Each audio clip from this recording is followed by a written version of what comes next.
confirmaram com a pandemia que nós estamos a viver. Nós percebemos que os trabalhadores são de facto imprescindíveis. Foram eles que mantiveram e que mantêm o país a funcionar, mesmo nos momentos de maior aperto. Ora, aquilo que nos é imprescindível tem que ser cuidado, tem que ser valorizado. Isso não tem acontecido em Portugal. Um exemplo em que tenha que ser mais cuidado e mais valorizado, lembrando-lhe eu que quem está no governo é a esquerda e um governo validado pelo Em PCP. duas coisas essenciais. Na valorização dos salários, nós continuamos a ter salários muito baixos em Portugal e no combate à precariedade. Nós temos, desde logo, uma imensa geração de jovens que a Constituição protege, porque a nossa Constituição tem um artigo inteiramente dedicado à juventude, onde diz que os jovens têm de ter uma proteção especial em variadas situações, e designadamente na procura do primeiro emprego e no trabalho. Ora, os jovens hoje não têm uma proteção especial no acesso ao primeiro emprego nem no trabalho. É o governo, não é o presidente. Os jovens hoje, está aqui a candidatar a presidente. mas eu já tenho dado um exemplo. Quando são feitas alterações às leis laborais, não é o Presidente que faz, e tem razão, foram feitas na Assembleia da República, que sujeitam os jovens, em vez da proteção especial que a Constituição lhes confere, é uma vulnerabilidade especial, desde logo no acesso ao primeiro emprego, que é isso que resulta de um alargamento do período experimental. Qual é a obrigação do Presidente da República que apanha com esta legislação e tem de decidir pela sua promulgação? Do meu ponto de vista, tem que fazer uma avaliação da sua conformidade com a Constituição. E a Constituição que lhe diz que ele tem que garantir, ou que o Estado tem que garantir uma proteção especial aos jovens no acesso ao primeiro emprego, tem que haver, eu acho que numa situação destas só podia haver o julgamento de que aquela legislação o que faz é precisamente o contrário. E o João Ferreira já teve a oportunidade de dizer isso os jovens a uma vulnerabilidade especial. Aliás, eu disse bateu com ele, disse isso. De resto, nem sequer foi pedida a fiscalização da inconstitucionalidade, que era um poder que o Presidente da República tem. Há outras questões, em 10 segundos, há outras questões essenciais.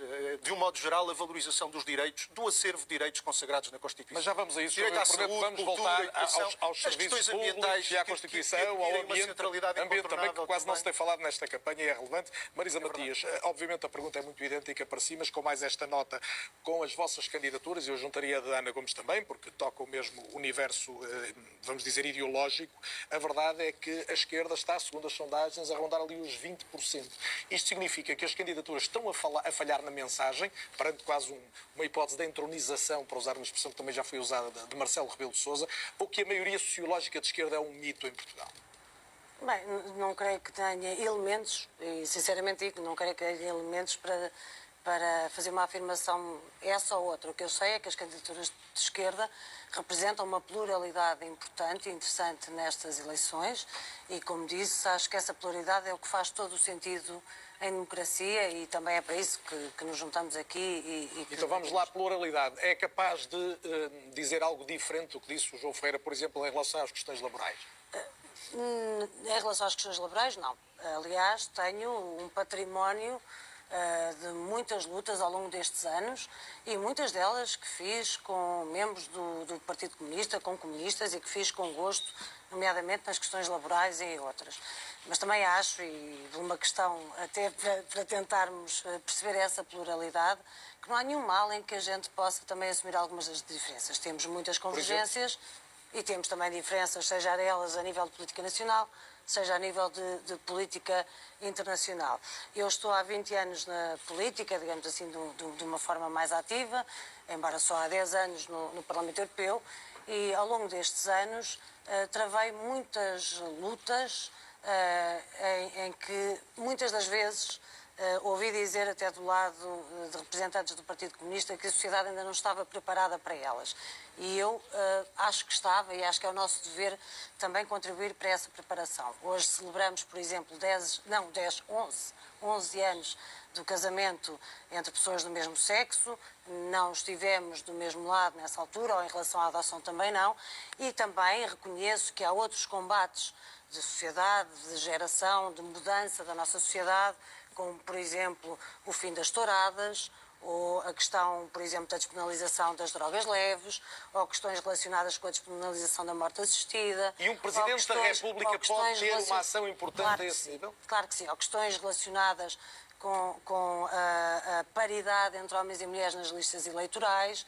Enfim, há várias questões e mesmo uma das questões que o João referiu, a questão do clima e do combate às alterações climáticas. Também nós temos tido posições diferentes, por exemplo, no que diz respeito ao facto de não ter havido por parte do Partido Comunista uma proibição da exploração dos recursos fósseis, chamemos-lhe assim, no Algarve, o facto de também termos posições ligeiramente ou relativamente diferentes em relação ao nuclear e uma maior ambiguidade a esse respeito por parte do Partido Comunista. Portanto, o que eu quero dizer com isto é que eu acho que nós temos feito e faremos, obviamente, creio eu, combates comuns e assim o faremos, mas a verdade é que também temos pontos que nos distinguem e esses pontos são pontos que são importantes. E para responder à sua questão, peço desculpa só para terminar, são pontos que são realmente importantes, porque eu creio que, estando nós os dois a concorrer a um cargo como a Presidência da República, é importante que as pessoas saibam o que pensamos, o que defendemos e da forma como nos encontramos em relação a várias questões. Correndo o risco de ser simplista, mas o João fará o favor de estruturar a sua resposta a partir desta minha sugestão. A Marisa traçou aqui uma linha divisória entre uma dimensão mais progressista ao nível das mentalidades por parte do Bloco e uma visão mais conservadora do PCP. Como é que responde?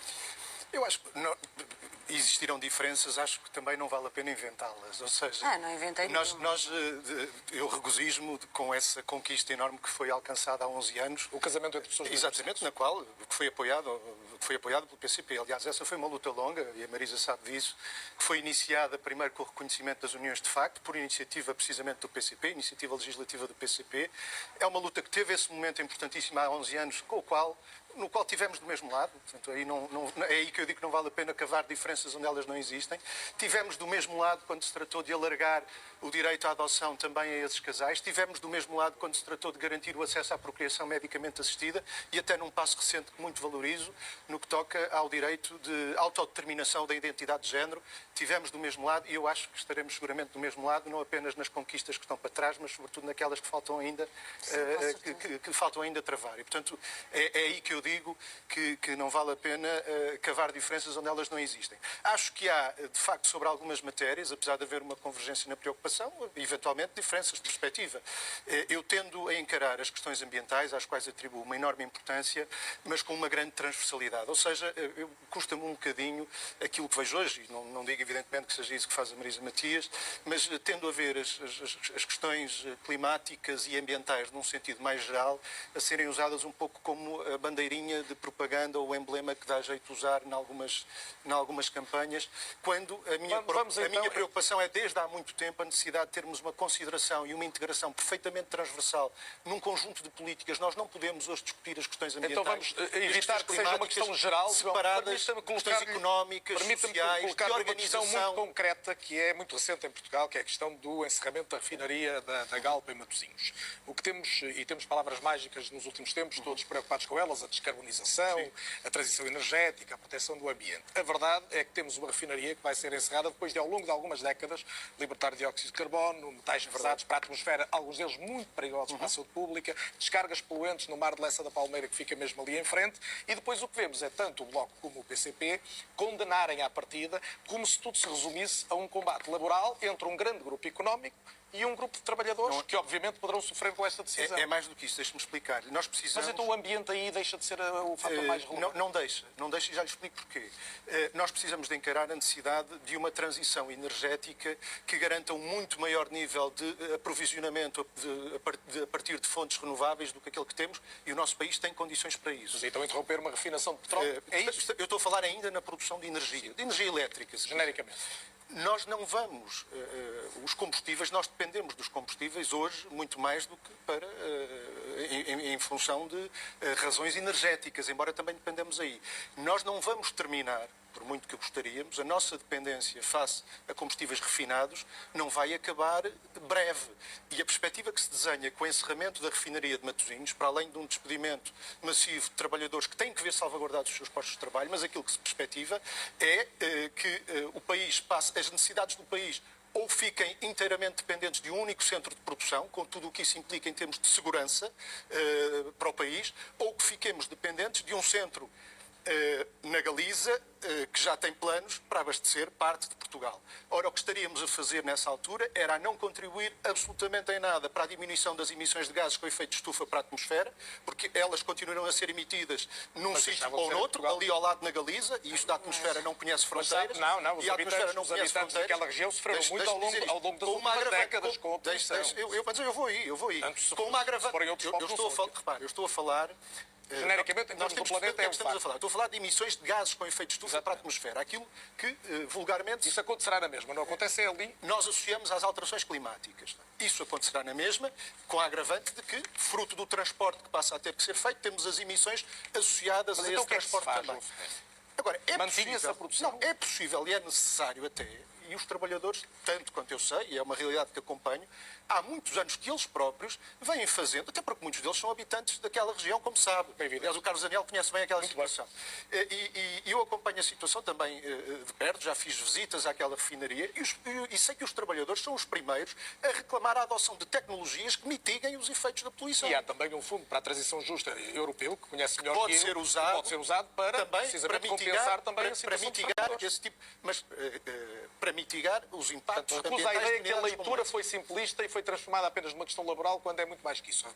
É mais do que isso. Tem que ver com questões laborais, seguramente, mas tem que ver também, em última instância, com questões ambientais, tem que ver com questões de segurança do aprovisionamento de uma matéria-prima essencial, da qual o país, infelizmente, não vai deixar de necessitar de hoje para amanhã, e não é apenas por razões energéticas, por um conjunto de outras razões. Nós não vamos, infelizmente, deixar de utilizar refinados no imediato. Temos que dar passos seguros para a descarbonização, senão nunca mais. Temos que dar, e eu comecei por aí, temos que assegurar uma muito maior incorporação de energias renováveis na satisfação das nossas necessidades. Marisa Matias, a pergunta também é para si, porque vi um tweet seu, e nos transportes também a condenar o encerramento da refinaria, e tal como o Partido Comunista fez alguns processos de intenção, o Bloco de Esquerda, em relação ao que a empresa pretende.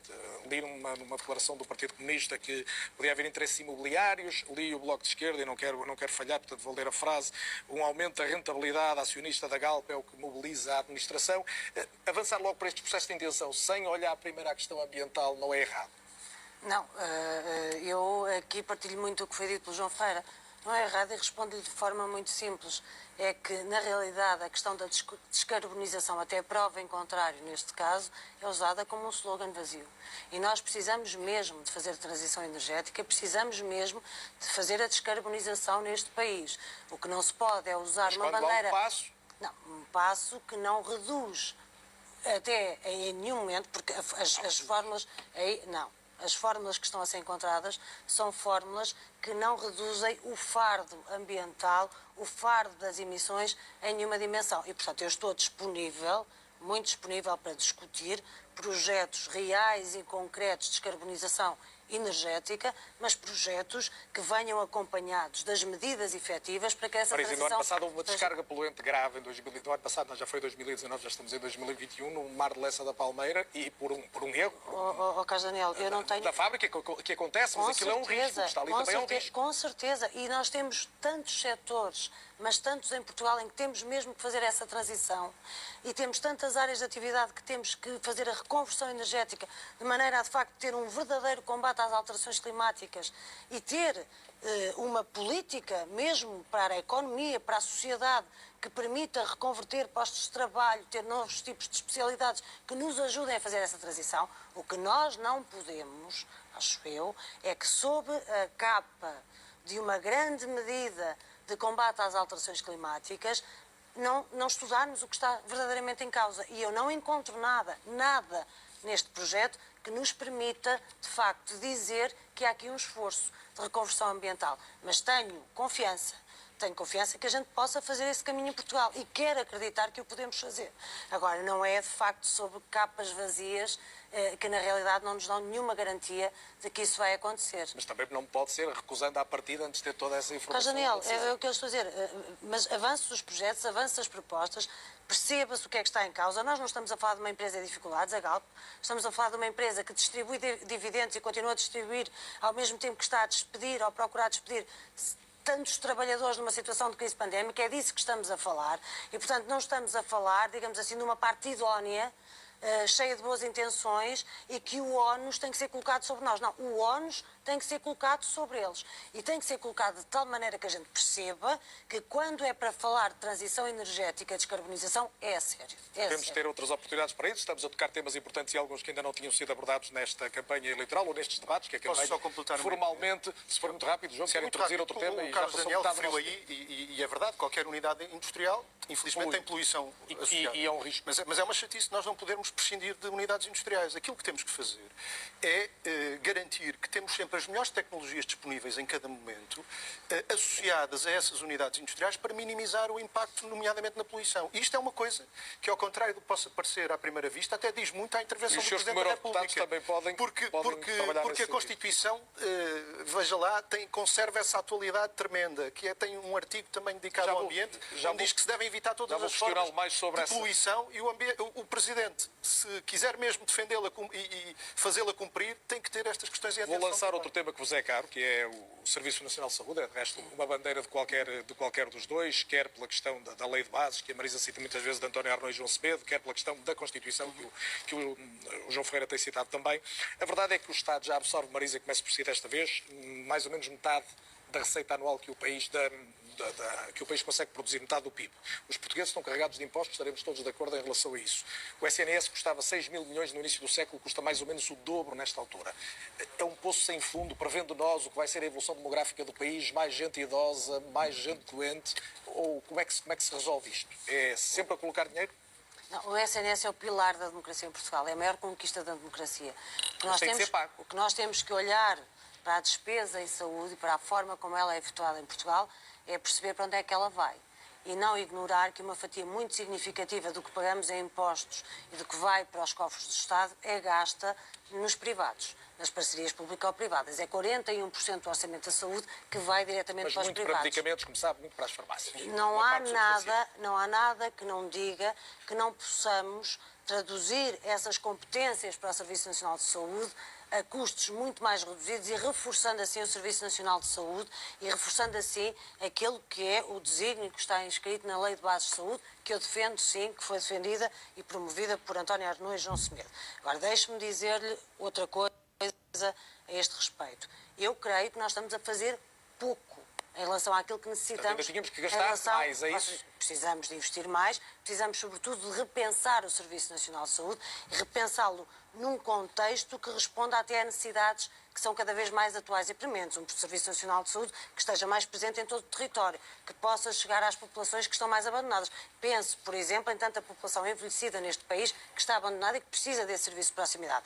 E o que eu tenho pena, verdadeiramente, é que nós não tínhamos usado esta situação, que podia ter sido uma oportunidade para reforçar o Serviço Nacional de Saúde, esta situação de crise pandémica que estamos a viver, para suprir já dificuldades que temos identificadas e que podemos resolver. Porque eu acredito que se toda a esquerda tivesse sido muito mais firme, nós poderíamos ter já resolvido agora e neste momento um problema tão grave do Serviço Nacional de Saúde, ou seja, como é a questão da contratação exclusiva. Se o PCP tivesse feito fica-pé como o Bloco de Esquerda, podíamos ter tido mais conquistas. Estou a ler bem? Estou a dizer que se a esquerda tivesse sido, toda a esquerda tivesse sido mais firme, nós teríamos condições em relação aos partidos e às posições dos partidos no Parlamento, em relação ao orçamento. Mas a invocação, a razão invocada pelo Bloco foi a questão da saúde e da não contratação. Foi a questão da saúde e foi a questão das leis laborais da Troika. Porque eu acho, e volto a dizer, então, em relação a essas duas dimensões, repito, se toda a esquerda tivesse sido firme, nós poderíamos estar já neste ciclo, por um lado, não só com o problema da exclusividade das contratações dos profissionais resolvidos, como podia estar também... Para ser claro lá para casa, quem é que não foi firme? As pessoas conhecem as posições dos partidos. Deixa-me só concluir a ideia. Eu já esclareci.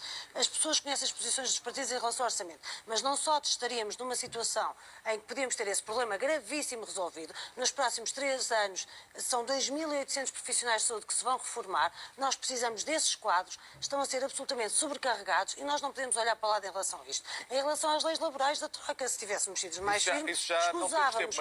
Há uma pergunta que eu tenho que lhe fazer, que mas deixa-me só, são 2 segundos.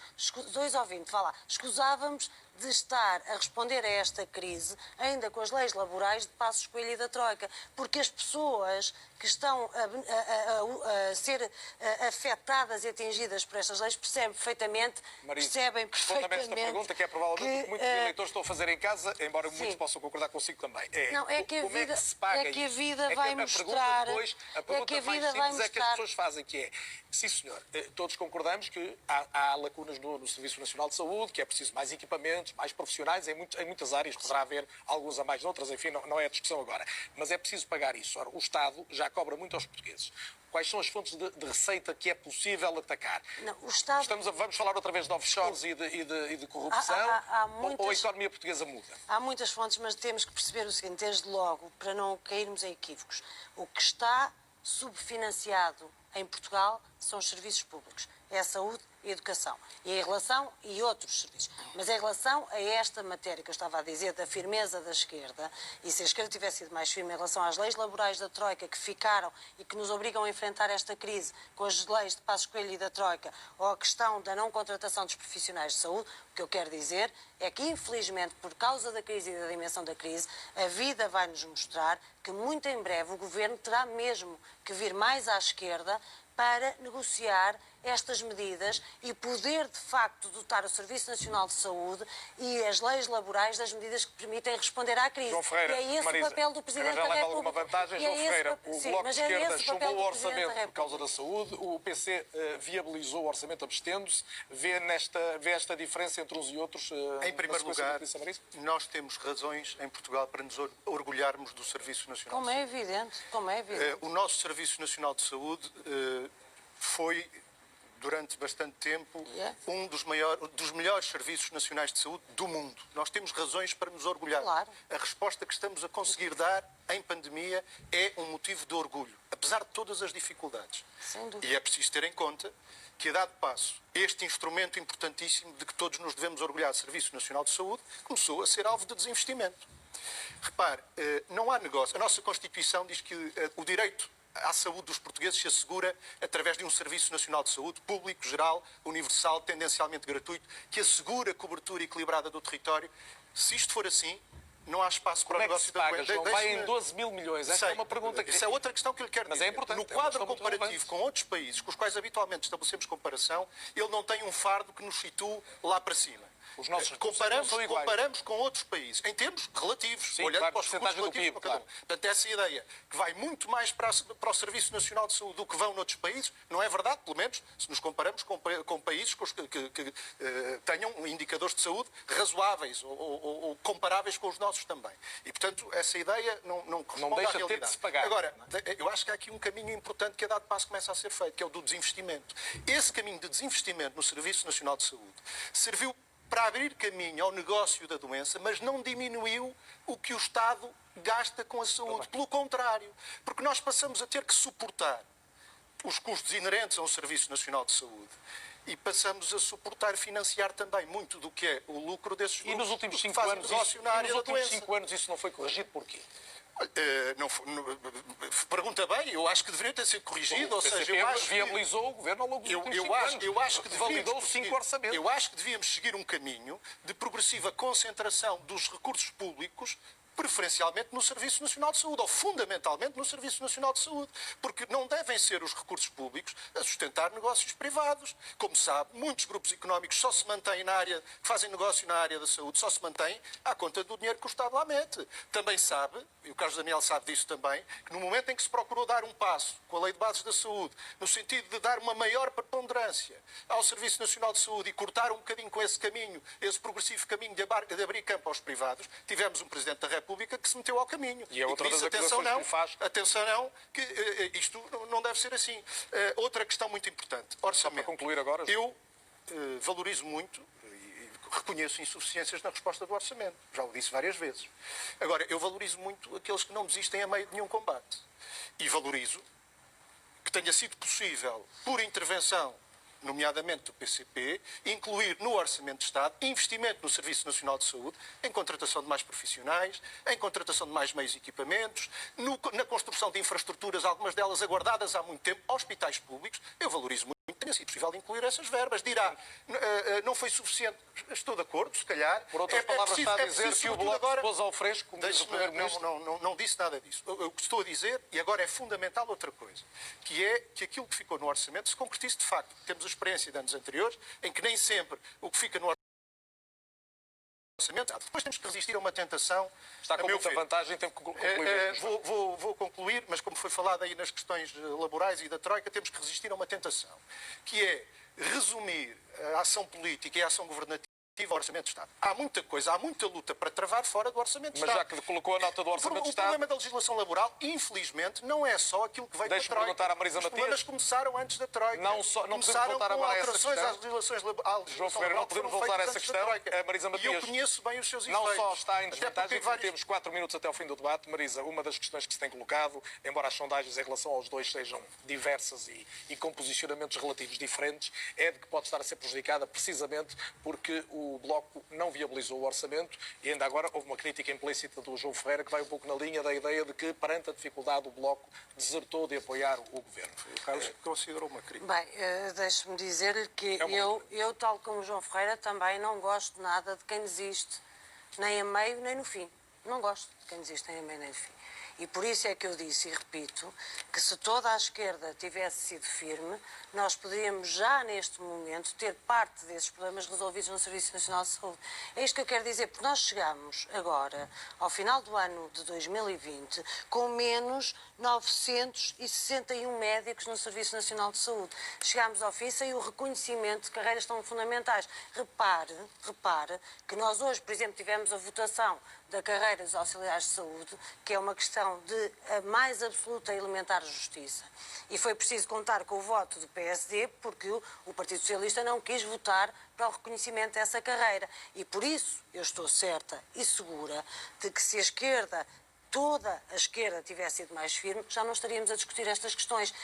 Volto a dizer, a vida vai mostrar que muito em breve teremos que ter, mais uma vez, o Governo a vir ao encontro dos partidos de esquerda para responder, porque estas medidas são insuficientes. Em relação às melhorias que foram referidas pelo João, eu não as refuto, eu concordo que elas são verdadeiras, até porque essas propostas que o Governo apresentou ao Partido Comunista Português também as apresentou ao Bloco de Esquerda. A questão é de nós percebermos se conseguimos ou não resolver os bloqueios que temos, e bloqueios essenciais neste momento, e eu creio que não conseguimos resolvê-los. Marisa, estamos com o confinamento à vista, eu vou dar-lhes 30 segundos a cada um. A Marisa está com um pouco de desvantagem, mas mesmo assim queria ouvir a opinião dos dois muito rapidamente.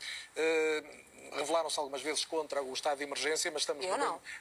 Não a Marisa pessoalmente, mas estamos com uma emergência absoluta nesta altura. Estamos com a emergência absoluta. O confinamento, ou seja, e sobretudo o que isto representa também para a economia portuguesa. Tivemos uma destruição, e isso preocupa-os, de 100 mil empregos no confinamento anterior. O que é que vai acontecer agora?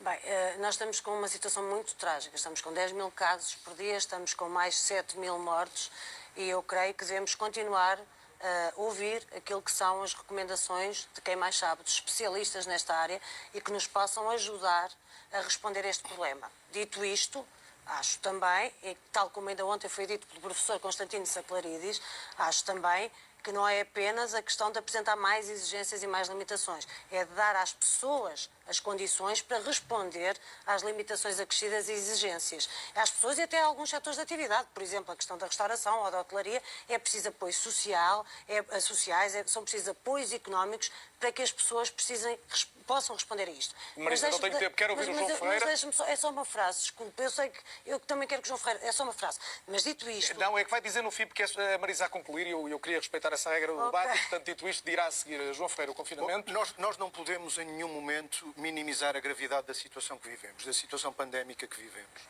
E temos que adotar medidas nas várias frentes da vida nacional para proteger a saúde das pessoas. Algumas dessas medidas tardam em ser implementadas, não têm ainda de ser implementadas. Mas no imediato, o Presidente da República está a ouvir os partidos. O que é que o Presidente da República nesta altura pensaria? Há muitos locais de trabalho por este país fora, eu tenho visitado inúmeras empresas nestes últimos meses, onde ainda não são adotadas as medidas básicas de proteção da saúde dos trabalhadores. Em maio, até enfrentando algumas incompreensões, na sequência do último confinamento, nós tivemos trabalhadores a dizer atenção, para além de uma série de abusos que estão a ser cometidos, é a nossa saúde que está em risco também. E dito isto, Marisa, os últimos 30 segundos mesmo para si, não tenho mais tempo nenhum. João, não tenho mesmo tempo, temos que acabar. Eu estive lá em maio junto desses trabalhadores. Já E colocou a percebo questão? a importância de se adotarem essas medidas de proteção e em muitos outros Estamos numa níveis. emergência agora, Marisa, final. Bem, dito isto, o que eu estava a dizer é que eu compreendo essas insuficiências todas, também ao nível do Serviço Nacional de Saúde, e luto por elas, mas também compreendo e acho que temos a obrigação de reduzir os contágios. Como disse, são 10 mil pessoas por dia neste momento. E para reduzir esses contágios, eu não percebo e compreendo, e digo que não compreendo como é que se pode votar contra essas medidas que nos podem ajudar a reduzir os contágios e, ao mesmo tempo, pedir às pessoas que reduzam os seus contactos sociais. E eu acho que as duas coisas têm que andar e temos que estar mão na mão. E por isso eu sempre defendi que o estado de emergência era a forma de responder. Obviamente não é suficiente. É preciso medidas e apoios sociais e económicos para ajudar a que as pessoas possam cumpri-lo. Marisa Matias, João Ferreira, boa noite. Muito obrigado pela presença Obrigada, na boa RTP. noite. Eu volto na RTP3 às 22h45 para o debate entre Tiago Maian Gonçalves e Vitorino Silva. Da minha parte, boa noite aqui na RTP1. Há um debate amanhã que também não deixo de sublinhar desde já essa importância. 9 da noite entre Marcelo Rebelo de Sousa e Ana Gomes. Até lá.